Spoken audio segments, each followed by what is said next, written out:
देश न्यूज में आपका स्वागत है। मैं हूं आपके साथ धर्मिष्ठा और आप देख रहे हैं हमारा खास कार्यक्रम शिक्षा गुरु। जैसे जैसे परीक्षा पास आ रही है वैसे वैसे परीक्षा की तैयारियां भी पूरी हो रही है। वहीं बच्चे भी अपनी परीक्षा को लेकर उत्साहित दिख रहे हैं। बोर्ड परीक्षा को अब कुछ ही दिन बचे हैं। ऐसे में शिक्षा विभाग अब परीक्षा के लिए पूरी तरह तैयार है।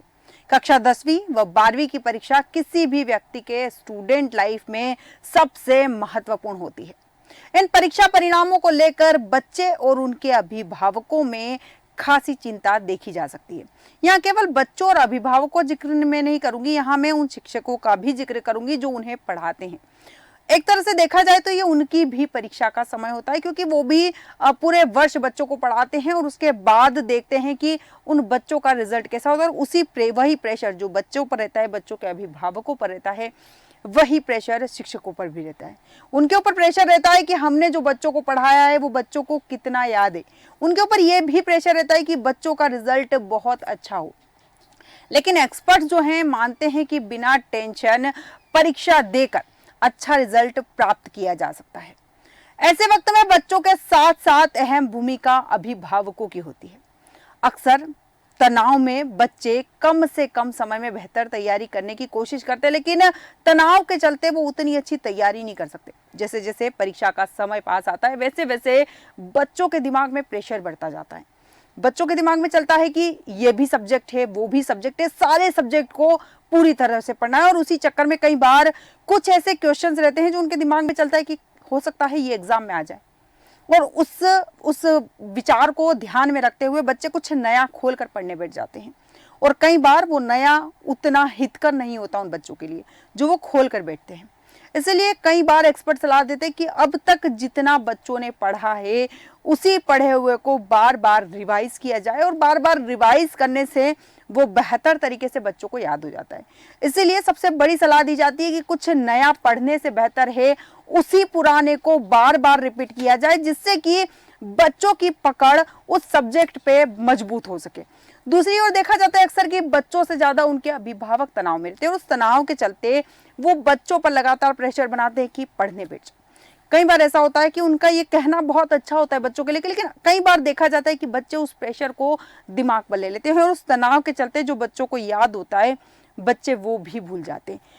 कहा जाता है कि शांत मन से पढ़ाई करें, और शांत मन से पढ़ाई करने से जितना भी आपने याद किया है वो याद रहता है। विषय की तैयारी के लिए भी महत्वपूर्ण बिंदु बताए जाते हैं। पढ़ाई के समय का ध्यान रखना बहुत जरूरी होता है, और समय का मैनेजमेंट करना उससे भी ज्यादा जरूरी होता है। जैसे कि एक बार हमने हमारे इससे पहले वाले कार्यक्रम में बताया था आपको कि समय मैनेजमेंट का बहुत ज्यादा ध्यान रखना चाहिए। और समय मैनेजमेंट ऐसी चीज है जिससे बच्चे कमजोर से कमजोर विषय पर बहुत अच्छी अपनी पकड़ बना सकते हैं। दूसरा कहा जाता है कि विषयवार तैयारी। आपको लगता है कि जो विषय आपका कमजोर है आप उस पर थोड़ी अधिक मेहनत करें, उससे क्या होगा, वो सब्जेक्ट आपका थोड़ा बेटर हो जाएगा। कई बार ऐसा होता है कि जो कमजोर सब्जेक्ट होता है जिससे हम अधिकतर घबराते हैं और उसी को लगातार पढ़ते रहते हैं, तो दूसरे सब्जेक्ट्स पर हमारा ध्यान नहीं जा पाता। इसलिए कहा भी जाता है कि जो कमजोर सब्जेक्ट है उस पर ध्यान दिया जाए। नोट्स बनाकर कम समय में, नोट्स भी ऐसे बनाए जाए जिन्हें आप कम समय में बार बार दोहरा सके। ऐसे नोट्स बनाने की जरूरत है। कई बार क्या होता है बच्चे बहुत सारे नोट्स बनाते हैं और नोट्स बनाने के साथ साथ इतनी बड़ी संख्या में इतने बड़े नोट्स बना लेते हैं कि वो लगातार उन्हें पढ़ नहीं सकते। इसलिए कहा जाता है कि नोट्स छोटे छोटे बनाएं जिससे वो बार बार पढ़ सके। इसके अलावा किताबों का भी विशेषकर ध्यान रखें। सारी किताबों से नहीं पढ़ना है, वो एक किताब फिक्स करें और उसी से पढ़ाई करें, क्योंकि एक ही विषय की जानकारी अलग अलग तरीके से दी जाती है। और इसी विषय पर आज विस्तृत चर्चा के लिए हमारे साथ मेहमान जुड़ चुके हैं। प्रशांत शर्मा जी हमारे साथ जुड़े हैं, करियर काउंसलर। प्रशांत जी, आपका देश न्यूज में बहुत बहुत स्वागत है। शुक्रिया जी धर्मिष्ठा जी। आज हम बात कर रहे हैं बोर्ड परीक्षाओं पर बात कर रहे हैं। परीक्षाओं से पहले क्या क्या तैयारी की जानी चाहिए, और जैसा कि इससे पहले आपकी और हमारी चर्चा हुई थी तो आपने बच्चों को बहुत सारे सलाह दी थी, उनके माता पिताओं को बहुत सारी सलाह दी थी। अभी एग्जाम में मात्र कुछ समय बचा है, इसलिए मैं चाहूंगी कि आप बच्चों को बताएं कि एग्जाम से पहले क्या क्या तैयारियां की जा सकती है। बिल्कुल भी बहुत ही अच्छा है। बोर्ड की परीक्षाएं 5-6 तारीख से स्टार्ट होने वाली हैं, कक्षा 10वीं की 12वीं की, जिसमें बच्चा दिखे निश्चित रूप से तनाव में है कि कैसे करना है और हम आज विधिवत आपसे इसमें विषय पे पॉइंट वाइज चर्चा करेंगे कि वो कैसे है अपना तनाव कम करके परीक्षा दे सकते हैं। इसमें पहला बिंदु ये रहेगा कि अब उन्हें पढ़ाई कैसे करनी है। बिल्कुल। तो उनको पढ़ाई के लिए सिर्फ किसी भी नए विषय को आपको बिल्कुल भी नहीं पढ़ना है, किसी भी अफवाह में नहीं आना है कि ये क्वेश्चन आएगा वो क्वेश्चन आएगा, क्योंकि क्वेश्चन पेपर सेट में आते हैं, 4 सेट में आते हैं और 4 सेट में यहाँ से आपको कोई भी सेट मिल सकता है। तो ये कहना मुश्किल हो जाता है कि नहीं क्वेश्चन यही आना है, तो ये अफवाह होती है और ख़ासतौर से परीक्षा के समय ये डाल दी जाती है। तो बच्चे बिल्कुल इससे टोटल अफवाह से अलग रहें और इसमें वे सुनिश्चित करें कि वो जो सब्जेक्ट पढ़ते आए हैं सिर्फ उसी का रिवीजन करें और रिवीजन भी पॉइंट वाइज रिवीजन करें, क्योंकि वो विस्तृत रिवीजन तो ऑलरेडी उस चीज़ में लिखने की क्षमता रखते हैं सभी बच्चे और एलेबोरेट करके उसको लिख देते हैं। तो इसलिए विषयवार तैयारी करें और विषयवार तैयारी पॉइंट के रूप में करें और पॉइंट के रूप में ही उसको वहां पे लिखें। इसमें किसी भी प्रकार की तनाव की आवश्यकता नहीं है। दूसरी चीज आती है कि बच्चे जो है वो थोड़ा सा जहां पे भी उनका स्टडी टेबल है वो वातावरण खुला रहे, उनको प्रॉपर ऑक्सीजन वहां पर मिलती रहे, जिससे किसी भी प्रकार में ऑक्सीजन की कमी ना होने से उनको नींद नहीं आना चाहिए उतनी। और आपको एक चीज और बता दूं कि एक बच्चे को 6 से 7 घंटा अवश्य सोना चाहिए। किसी भी प्रेशर में ऐसा ना रहे कि बच्चा रात भर जाग रहा है और अननेसेसरी किसी भी प्रकार का टेंशन ले रहा है, तो उसमें बच्चे को भरपूर नींद लें ताकि जब वो फ्रेश माइंड से दूसरे दिन आपकी दिन की शुरुआत करे तो अच्छी तरह से उसको रिवाइज कर सके और उसको वो चीज़ याद रख सके। बिल्कुल बिल्कुल, बहुत सही बात कही आपने कि एक तो आपने ये बताया कि बच्चों को कहाँ बैठना चाहिए और नए सब्जेक्ट की बिल्कुल भी इस बार जैसे बच्चों का होता भी है कि हो सकता है इसमें से कोई प्रश्न आ जाए और वो नया सब्जेक्ट या नया पढ़ने के लिए बैठ जाता है इस जल्दी में कि कहीं ये क्वेश्चन आ गया और हम नहीं लिख पाए। तो जैसा कि आपने बहुत अच्छा बताया कि नए प्रश्नों को नहीं देखना है, जो पुराना पढ़ा है उसी को रिवाइज करना है। आपसे जानना चाहूंगी प्रशांत जी कि इस बार बैठक की क्या व्यवस्था होने वाली है और बच्चों को एग्जाम से पहले और क्या क्या अलर्टनेस रखनी चाहिए? देखिए, इस बार थोड़ा सा बैठक व्यवस्था में चेंज हुआ है जी। और आपको ये भी बता दूं कि इस बार प्रश्न पत्र जो आएंगे उसमें 20-20 के बंडल के रूप में आ रहे हैं। वो एक बड़े बंडल के रूप में होंगे जो कि केंद्राध्यक्ष के पास पहुंचेगा और उसमें छोटे छोटे जो बंडल्स होंगे उनमें 20-20 होंगे। बैठक व्यवस्था भी हमारे स्कूलों में उसी हिसाब से रखी गई है कि अगर छोटा कक्ष है तो उसमें 20 स्टूडेंट्स बैठेंगे और बड़ा कक्ष है तो 20 के गुणक में ही वो बैठेंगे। और जो बंडल छोटा बंडल आएगा जिसमें 20 प्रश्न पत्र होंगे, उन 20 प्रश्न पत्रों में से इस प्रकार से उसको डिस्ट्रीब्यूट किया जाएगा कि बच्चों के सामने ही वो खुले बंडल पूरा।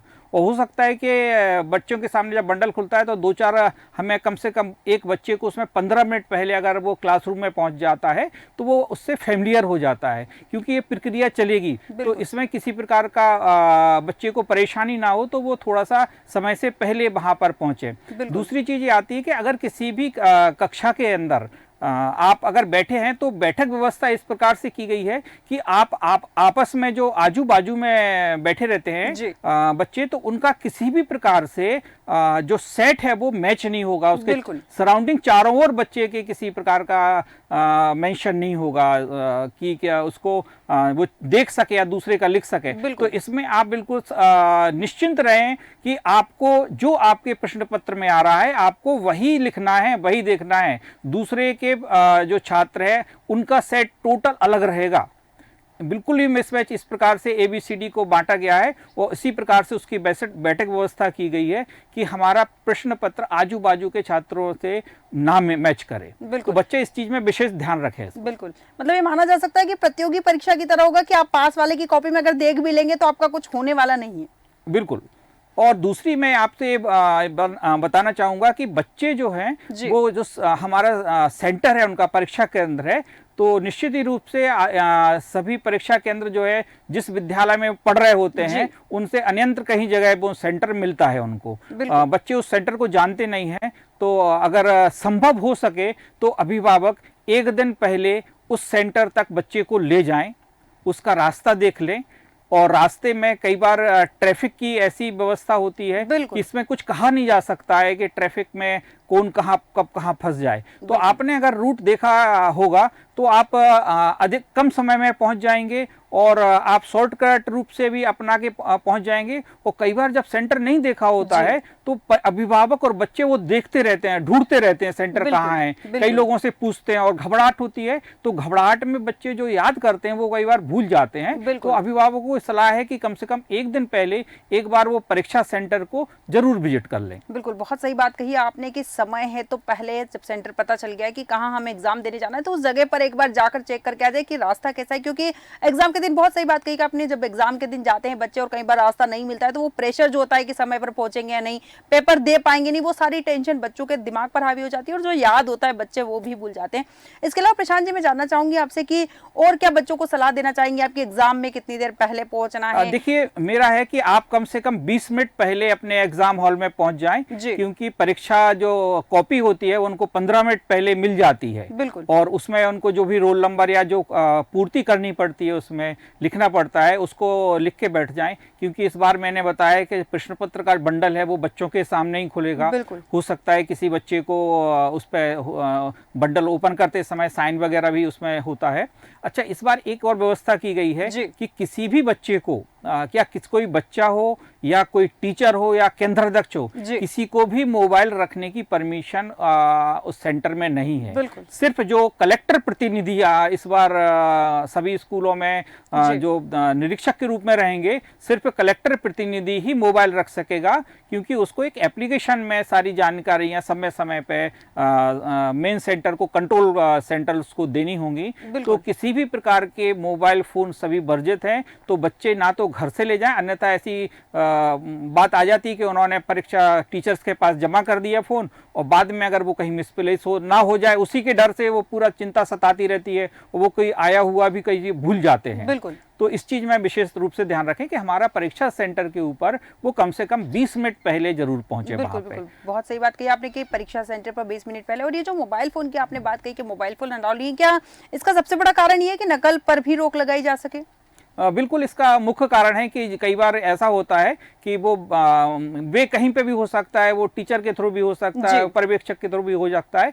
तो इस बार टोटली रूप से शासन के द्वारा बिल्कुल मोबाइल जोन बिल्कुल बंद ही कर दिया गया है कि किसी के पास भी नहीं रहेगा। इनफैक्ट केंद्राध्यक्ष के पास भी नहीं रहेगा। तो बच्चे घर से ना ले जाएं, ना माता पिता। कई लोग ले जाते हैं मोबाइल के, हमारा बच्चा को रास्ता दिखाने के लिए, या वो पेपर हॉल से जब छूटता है तो वो कहीं गुम ना हो जाए। तो इस चक्कर में कई अभिभावक दे देते हैं। तो अभिभावकों को मेरा ये सलाह है कि जब वो परीक्षा केंद्र एक दिन पहले अगर विजिट करते हैं तो उसको एक निर्धारित जगह बता दें कि आपको परीक्षा होने के बाद में इस जगह आप मिल जाना, जिससे कि उनका अभिभावकों को किसी प्रकार से अपने बच्चों को ढूंढने में तकलीफ नहीं होगी और बच्चा भी परेशान नहीं होगा।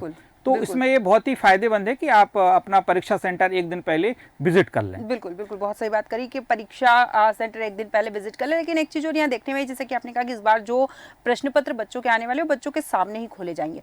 कैसे ये भी समझा जा सकता है कि जिस तरह से एग्जाम के ठीक पहले लगातार खबरें आ रही है कि कुछ सोशल साइट पर ग्रुप्स बने हुए हैं, बच्चों के पेपर लीक करने की बातें सामने आ रही है, बच्चे कई बार भ्रम में आकर उन ग्रुप से कांटेक्ट कर लेते हैं, कई बार अपनी राशि भी गवा चुके होते हैं और उनमें दावा किया जाता है कि आपको प्रश्न पत्र उपलब्ध करवाया जाएगा और यही के यही प्रश्न बोर्ड एग्जाम में आएंगे।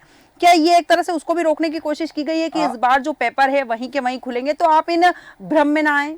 बिल्कुल भी इस भ्रम में ना आए। आपको बता दूं, ये फिशिंग होती है और फिशिंग वो किसी भी तरह की फिशिंग हो सकती है। आपको व्हाट्सएप के जरिए, फोन कॉल के जरिए मिथ्या जानकारी देकर ये फिशिंग की जाती है कि आपको आपके पैसे के रिगार्डिंग में की जाती है, आपका ध्यान भटकाने के लिए भी ये सारी चीजें की जाती हैं। तो कुछ हैकर्स होते हैं इस चीज को करते हैं, तो इसको रोकने के लिए सारी व्यवस्था की गई है कि किसी प्रकार से पेपर लीक की संभावना ना हो। दूसरी चीज मैं बच्चों को ये बताना चाहता हूं कि बच्चे इस समय जब परीक्षा का समय निकट है तो हल्का खाना और सुपाच्य खाना लें। बिल्कुल, किसी प्रकार से गरिष्ठ खाने में बच्चों को ना दें। अधिकतर जो जंक फूड से बच्चे टोटल दूर रखें, क्योंकि अगर जंक फूड लेते हैं तो उनको हो सकता है पेट संबंधी कोई शिकायत परेशानी आ सकती है और इसमें उनका बच्चों का नुकसान हो सकता है। तो किसी भी प्रकार का जंक फूड बच्चों को ना खिलाएं और घर में ताजा भोजन खिलाएं और हल्का भोजन खिलाएं।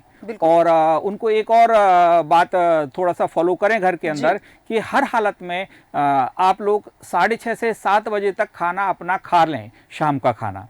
और खाना जो है वो हल्के रूप में खाएं, कम खाएं। भूख जितनी भूख है उससे वो 1 रोटी कम खाएं, तो बच्चे का पढ़ने में कंसंट्रेशन अधिक हो सकेगा और उसको किसी भी प्रकार की जो घबराहट और परेशानी होती है, जिसमें ब्लड प्रेशर भी हाई हो जाता है कई बच्चों का, इससे उनको छुटकारा मिल सकेगा। बिल्कुल बिल्कुल, बहुत अच्छी बात कही कि अल्पाहार लेना है और जंक फूड नहीं खाना। लेकिन कई बार प्रसाद जी एक चीज और देखने में आती है कि बच्चे जब प्रेशर में रहते हैं, एग्जाम का प्रेशर रहता है और खासकर बोर्ड एग्जाम ऐसा लगता है कि बच्चों के अंदर बोर्ड एग्जाम का फोबिया है। नॉर्मल एग्जाम का उतना फोबिया देखने को नहीं मिलता जितना बोर्ड एग्जाम का बच्चों के अंदर फोबिया दिखने का मिलता है। इसका क्या कुछ खास कारण है?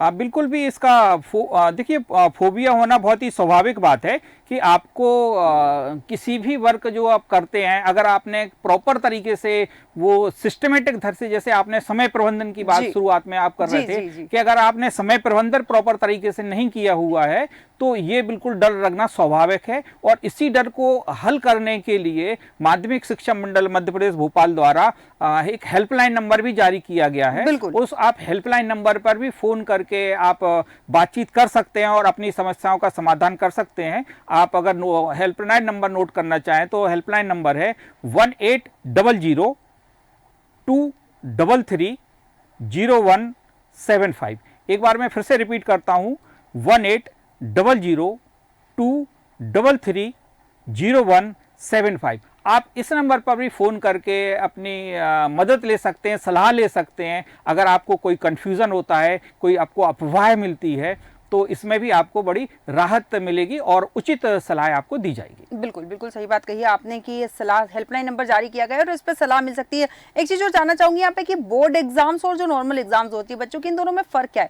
क्या ज़रूरी है बोर्ड एग्जाम ताकि बच्चों के ऊपर छोटे छोटे प्रेशर रहे तो भविष्य में उन्हें अच्छी शिक्षा लेने में सहायता करे? ऐसा कुछ कनेक्शन है इन चीज़ों से? ये आपने बहुत ही अच्छा महत्वपूर्ण प्रश्न उठाया है कि बोर्ड एग्ज़ाम और नॉर्मल एग्ज़ाम में क्या है, और इसमें आपने आंसर भी उस चीज़ का दे दिया है कि ये इसलिए रखा जाता है कि बच्चे थोड़ा सा प्रेशर लेना सीखें, हल्का हल्का सा प्रेशर लें। कि जब जीवन हमारा चलता है तो उसमें कुछ कठिनाइयां भी आती हैं, तो उस कठिनाइयों में हमें कैसे धैर्य रखना है, कैसे उन कठिनाइयों से हमें लड़ना है और कैसे उनसे हमें कठिनाइयों से जीत के आगे निकलना है और सक्सेस होना है और एक नए भारत का निर्माण करना है। तो इसके लिए बचपन से ही अगर छोटे छोटे टास्क होते हैं, हम उसको टास्क को एकदम चैलेंज के रूप में अगर एक्सेप्ट करके चलते हैं तो हम निश्चित ही रूप से अगर उचित प्रबंधन भी सीखते हैं और अपने अंदर जो डिप्रेशन की भावना होती है बच्चों के अंदर, वो कभी नहीं आती है। इसलिए इन थोड़ा सा बोर्ड की परीक्षाओं में एक नाम देके थोड़ा सा बच्चों को आगे के लिए उनकी जो समस्याएं होती हैं, जो आम जीवन में भी चैलेंजेस आते हैं, उनको वो कैसे हल करें, उसकी एक प्रकार से एक शिक्षा दी जाती है। बिल्कुल, मतलब छोटे छोटे चैलेंज देकर बच्चे को मजबूत बनाने की तैयारी शुरुआत से कर दी जाती है। जी। यहाँ पर आप बच्चों के अभिभावकों को, बच्चों को और शिक्षकों को क्या सलाह देना चाहेंगे? देखिए, बच्चों के अभिभावकों को मेरी सलाह ये है कि जो परिवार में माहौल बनाएं तो वो अच्छा खुशनुमा माहौल बनाएं, किसी भी प्रकार से तनावग्रस्त मोबाइल ना बनाएं। अभिभावक आपस में किसी भी प्रकार का झगड़ा या कुछ ऐसी परिस्थिति ना निर्माण करें जो कि तनावग्रस्त परिस्थितियां हों। बच्चों को किसी भी प्रकार से अब ऐसी अवस्था आ गई है कि ज़्यादा अधिक टोकें टाकें ना, बिल्कुल भी। वो जितना पढ़ रहे हैं उस पर आप ध्यान रखें कि वो पढ़ रहे हैं, उनको सारी चीज़ें प्रॉपर तरीके से समझ में आ रही हैं, उनसे आप नॉर्मल वे में बात करें। पढ़ाई के विषय में उनसे किसी भी प्रकार के क्वेश्चंस ना पूछें कि वो उसमें उनको क्या इसका आंसर आता है, क्योंकि क्या होता है, बच्चा जब क्वेश्चन पूछा जाता है, हो सकता है अगर किसी कारण से बच्चे पर प्रश्न नहीं आता है तो बच्चा एकदम से डिप्रेशन में आ जाता है और जितना उसने किया हुआ वो भी भूल जाता है। तो अभिभावक ये गलती बिल्कुल भी ना करें। दूसरी चीज कि बच्चे के जो रूम है जहाँ पे बच्चा पढ़ रहा है उसके दरवाजे हमेशा खुले रखें। वो दरवाजे को बंद करके पढ़ाई ना करने दें, ताकि सभी का जो माहौल है और कई बार क्या होता है, कुछ बच्चे डिप्रेशन में आके गलत कदम भी उठा लेते हैं, तो हम उससे भी बचे होते हैं। अगर बच्चा एकांत में ना पड़े, हम उसको समय समय पर ऑब्जर्व करते रहें और उसको सोशल मीडिया से बच्चे को दूर रखें। किसी प्रकार की अगर कोई घटना या दुर्घटना ऐसी कोई न्यूज़ आती है तो बच्चे तक ना पहुंचने दें और उसको खुशनुमा माहौल में दें। आपको मैं एक और बताना चाहता हूं कि परीक्षा में अंक आना उसकी क्वालिटी क्या कोई मेजरमेंट या कोई माप नहीं है। बिल्कुल। बच्चा सभी अच्छे अपने अपनी विधा में विद्वान होते हैं और अपनी अपनी दिशा में वो जाते हैं, तभी ये संसार सृष्टि चलती है। अगर कोई आईपीएस बनता है तो कोई टीचर भी बनता है, अगर सारे आईपीएस आईएएस बन जाएंगे तो टीचिंग वाला काम करे। तो बच्चा अपनी राह कैसे दिखाता बनानी है, उसके लिए शिक्षा आवश्यक है और उसके जो चैलेंजेस हैं वो चैलेंजेस बच्चे को मिलना चाहिए, जो कि समय समय पर जो उनका एजुकेशन सिस्टम है इस चैलेंज को प्रॉपर तरीके से बच्चों तक देते हैं। तो माँ बाप कभी भी तुलनात्मक अध्ययन ना करें और उसके अंक को लेकर कभी भी बच्चों से सवाल नहीं करें कि नहीं आपको तो 98% ही लाना है, 100% ही लाना है, इस प्रकार का दबाव ना डालें। बिल्कुल बिल्कुल, बहुत सही बात कही। यहाँ पर कहीं ना कहीं अगर देखा जाए तो बच्चों को जो है माता पिता के साथ की सबसे ज्यादा जरूरत है, बजाय इसके कि माता पिता उनके ऊपर प्रेशर बनाए। एक अंतिम प्रतिक्रिया चाहूंगी यहाँ पर आपकी, एक जो दही शक्कर वाला जो लॉजिक है उस पर थोड़ा सा प्रकाश डालना चाहेंगे आप? बिल्कुल। हमारे कुछ लोगों ने ऐसा बना के किया है जी। कि इसका मुझे ऐसा एक दोहा भी याद आता है जी। कि शायद मैं कहीं पे मिस कर रहा हूँ उसको, कि बुद्धे धना बृहस्पति राई, शुक्र कहे मोहि दही सुहाई। ऐसे अगर कुछ में होता है, जैसे कि रविवार को पान खाने का है ट्रेंड, सोमवार को दर्पण में मुंह देखने का ट्रेंड है इस चीज में, और मंगलवार को गुड़ खाने का है, बुधवार को धनिया खाने का है, बृहस्पतिवार को राई के लिए बोले जाते हैं, शुक्रवार को दही के लिए बोला जाता है और शनिवार के लिए अदरक का बोला जाता है। तो बिल्कुल अगर उस चीज़ में है तो आप संतुष्ट रहें। आपको अगर लगता है कि आप इससे आपको याददाश्त बढ़ती है तो बिल्कुल लें, किसी प्रकार का इसमें नहीं है। और जो नहीं मानते हैं उनको नहीं भी है, बट ये है कि समय प्रबंधन आवश्यक है। तो बच्चों को प्रॉपर तरीके से गाइड करें, खुशनुमा माहौल दें, उनको किसी भी प्रकार के तनाव में ना रहने दें, बच्चों को किसी भी प्रकार की अब रोका टोकी ना करें। बच्चों को ये सलाह दी जाती है कि बच्चे यूज्ड पेन लेके जाएं, जो कि जिससे वो लिखते आ रहे हैं, नया पेन वो यूज ना करें बच्चे वहां पे। और इसमें एक थोड़ी सी और मैं आपको बताना चाहता हूं कि बच्चों को अगर अच्छा अंक लाना है तो अगर उनको टिप्स ही आपको देना चाहते हैं तो आप उनको विषयवार टिप्स दे सकते हैं। अगर हिंदी का पेपर है तो उसमें बच्चे की प्रॉपर तरीके से मात्राएं वो गलती ना करें जी। जहाँ पे फुल स्टॉप आना है फुल स्टॉप लगाए, छोटी ऊ की मात्रा या बड़ी ई की मात्रा या जो मात्राओं में गड़बड़ होती है तो उसमें विषय के बच्चों के कई नंबर कट जाते हैं। कई बच्चे बोलते हैं मैंने बहुत अच्छा लिखा हुआ है, पैराग्राफ कब चेंज करना है इसके बारे में बताएं। अगर मैथमेटिक्स में बच्चे को अगर करने हैं तो उसमें जो प्लस माइनस वो लगाता है तो कई बार उससे सिली मिस्टेक होती है और प्लस माइनस की जगह या तो वो खुद भी इतना छोटा छोटा लिखता है कि उसको समझ में नहीं आता है प्लस या माइनस है, तो अपनी बुद्धि के अनुसार वो उसको प्लस माइनस कर देता हो, कभी कभी आंसर गलत आ जाता है। तो इस चीज में विशेष ध्यान रखें। दूसरा आता है कि आपके साइंस के रूप में कि जो डायग्राम्स हैं साइंस के वो प्रॉपर तरीके से बड़े डायग्राम बनाएं। कई बच्चों को देखा जाता है उन्होंने छोटे छोटे डायग्राम्स उसमें बना दिए हैं। अब जो परीक्षा में जो जांच अधिकारी होता है, टीचर होता है, तो उतने उसको समझ में नहीं आता, तो जितना उसको मार्क्स मिलना चाहिए थे वो मिलते नहीं है। दूसरी चीज गलती करते हैं बच्चे कि डायग्राम बनाने के बाद उसकी लेबलिंग नहीं करते हैं, उस पर डालते नहीं है कि ये क्या पार्ट है उस चीज में। तो आपको सलाह दी जाती है साइंस में जो भी आप चित्र बनाएं तो उसकी लेबलिंग जरूर कर रहे हैं उस चित्र की, और चित्र बड़ा बनाएं। आपको भरपूर कापियां सप्लीमेंट्री कापी मिलेंगी, किसी भी प्रकार का ऐसा उसमें रिस्ट्रिक्शंस नहीं है कि बच्चा एक ही सप्लीमेंट्री लेता है या सकता है 5 सप्लीमेंट्री लें। आपकी अगर क्षमता जितनी सप्लीमेंट्री लेने की आप उतनी सप्लीमेंट्री लें, और जितना डिमांड की गई है उसमें शब्दों में जो लिखने के लिए कि जो आपका अति लघुत्तरीय प्रश्न है उसको 30 शब्द में पूरा करें, लघुत्तरीय प्रश्न को आप 75 शब्दों में पूरा करें, और आपको अगर किसी प्रकार का दीर्घ उत्तरीय प्रश्न आता है तो आपको 150 शब्दों में उसको पूरा करना है, और निबंधात्मक प्रश्न आता है तो उसको 250 शब्दों तक लेना है। तो ऐसा अगर आप समाज योजना सही तरीके से करके चलेंगे तो निश्चित ही आपके नंबर्स बहुत अच्छे आएंगे, और आप जो है अपने आप में आपको जो कॉन्फिडेंस रहेगा वो तनाव से दूर होगा। एक चीज और मैं बताना चाहूंगा इसमें कि जब एसएसटी की आपने अपने सभी सब्जेक्ट की बात की, एसएसटी मैंने छोड़ दिया था उस चीज में,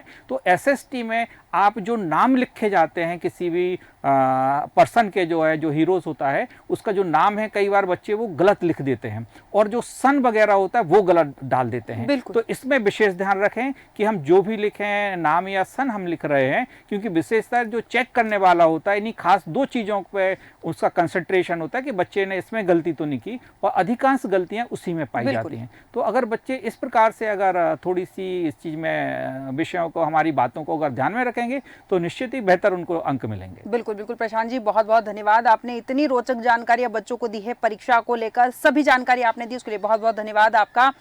परीक्षा जब करीब आ जाती है तो विद्यार्थी जितना पढ़ते हैं उससे ज्यादा समझने लगते हैं। कुछ विद्यार्थियों को तो डर इतना सताता है कि वे पूरी पूरी रात जाग कर पढ़ते हैं।